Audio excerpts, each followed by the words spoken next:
ফেসবুকে প্রেম জমিয়ে এক মহিলার সাথে ফষ্টিনষ্টি করতে গিয়ে ধরা পড়ল এক ব্যক্তি। ঘটনা আমতলী থানাধীন পাণ্ডবপুর এলাকায়। যুবকের নাম বিশু কর্মকার, পিতার নাম বাদল কর্মকার। অভিযুক্ত যুবক বিশু কর্মকার জানায়, ফেসবুকে তাদের মধ্যে কথাবার্তা জমে ওঠে। দীর্ঘ 1 বছর ধরে তাদের মধ্যে কথাবার্তা জমে ওঠার পর গত কয়েক মাস ধরে তারা একে অপরের সাথে দেখা করছে, যার মধ্যে মঙ্গলবার সেই মহিলা তার বাড়িতে আসে।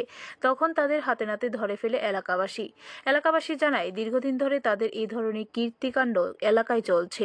এলাকাবাসীর পক্ষ থেকে বহুবার তাদের পরিবারের অভিভাবকদের জানানো হয়েছে, কিন্তু বিশু কর্মকার এবং সেই মহিলার বিরুদ্ধে কোনো ব্যবস্থা গ্রহণ না করায় অবশেষে বুধবার সকালে তাদের হাতে নাতে ধরা হয়। তারপর পুলিশ ঘটনাস্থলে আসলে পরকীয়ায় লিপ্ত 2 মহারথীকে তুলে দেওয়া হয়। এলাকাবাসীর দাবি, তাদের কারণে পরিবেশ নষ্ট হচ্ছে। এখানে বাদল কর্মকারের ছেলে বিশু কর্মকার একটা বিবাহিত মহিলারে বাড়িতে নিয়ে আইছে গতকাল রাত্রে। তো গতকাল রাত্রে নিয়ে আসার পরে আজকে সকালবেলা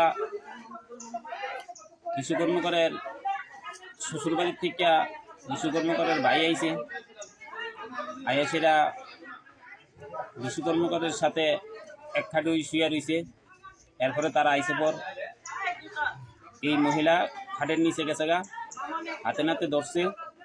তো দীর্ঘদিন ধরে এইরকম তাদের একটা সম্পর্ক আছে। ব্যুরো রিপোর্ট, খবর ত্রিপুরা।